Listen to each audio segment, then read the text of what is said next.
So, hello everyone. I'm going to make another video here about fallen angels.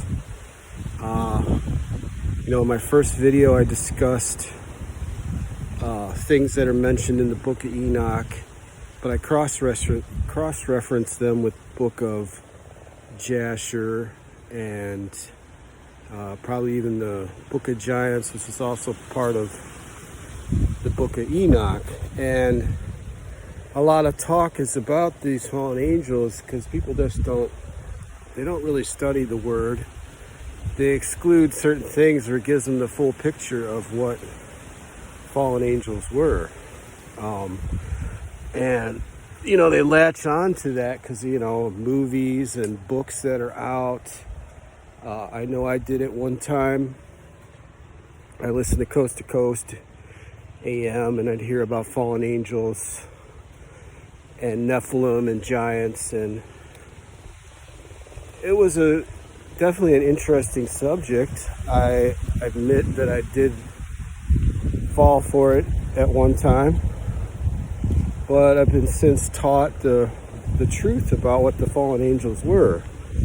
So basically, in the garden when Adam sinned, the Father said, "I would divide your seed from the woman's seed."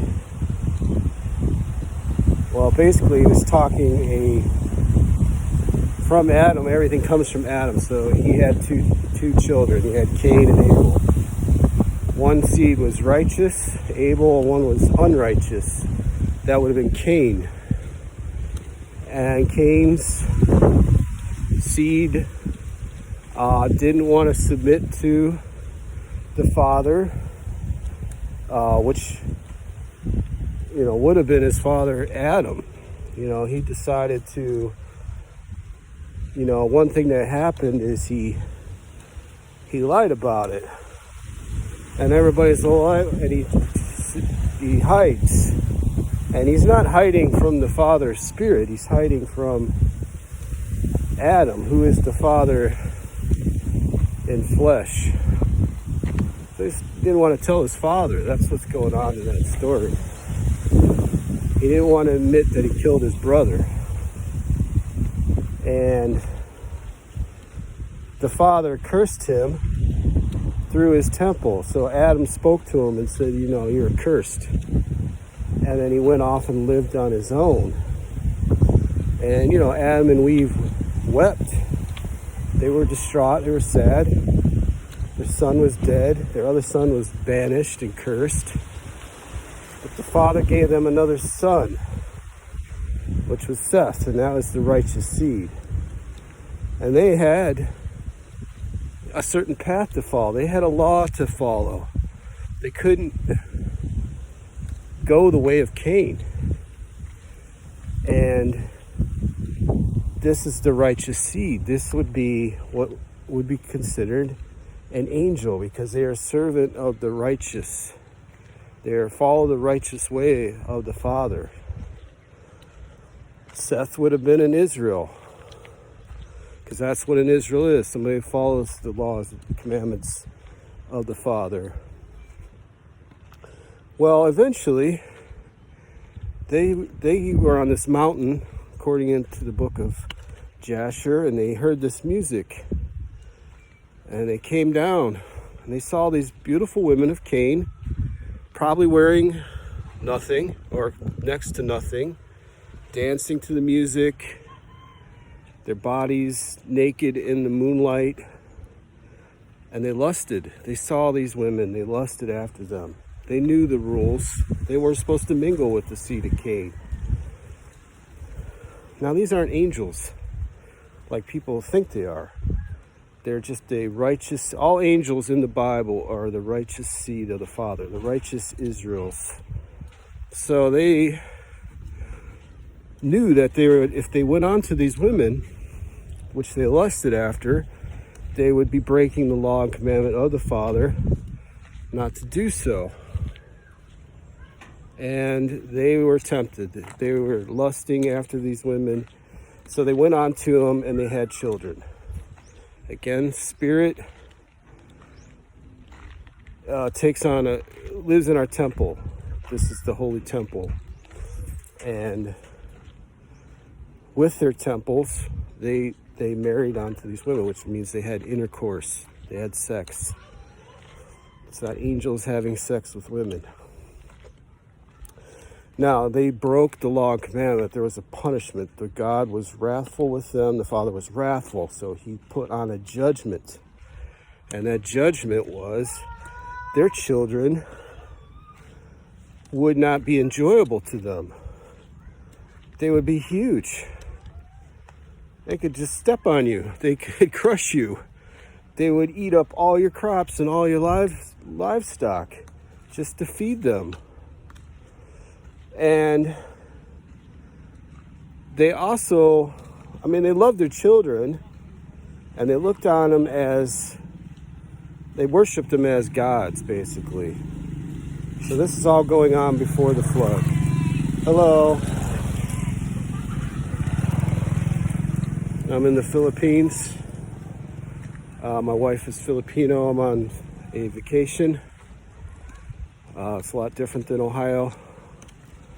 But I'm enjoying myself. I like being out here and walking in nature, and instead of just being in the suburbs of Cleveland, like city life. So this is nice.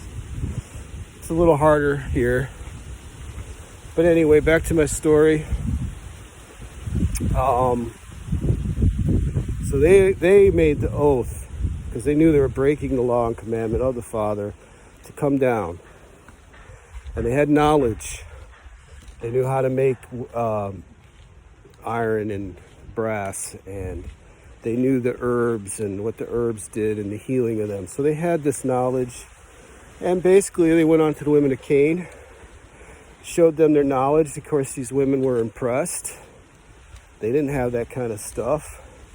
So they made them jewelry and put them on makeup and, healed their wounds and different things. And they themselves were looked on as gods. So, yes, giants did happen. It was a freakish thing, but it was also a punishment. We're being punished right now by a giant, and we don't even realize it. Giants is a corporation, and they poison us with their foods and their medicines, and they do not care about our well-being, and they are devouring the land. They're devouring all the resources that we have, just like a giant would. So today's corporations are the same as a giant, and it's a judgment. You're never going to be able to eat the right thing or take the right medicine, because you're in captivity and you are experiencing the Father's wrath. It's not the devil doing it to you. There is no devil.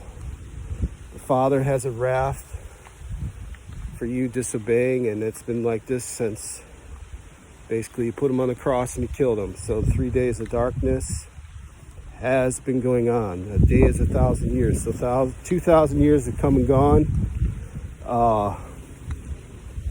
We're in the third day. This is the day that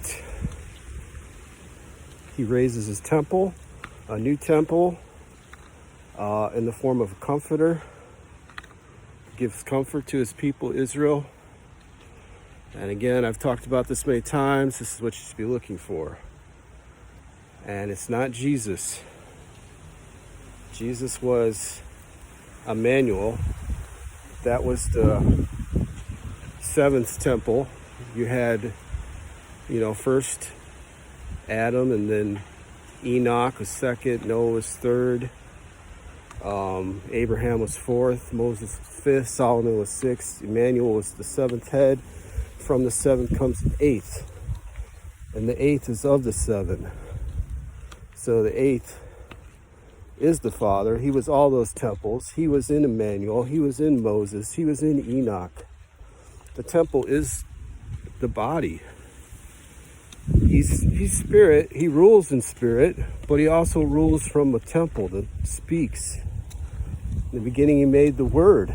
What is the Word? A word is a mouth. It's a body that speaks. It's not something that people say, oh, I have the Holy Spirit. No, they don't have the Holy Spirit. He dwells in a certain temple. And if you know that that temple is the Spirit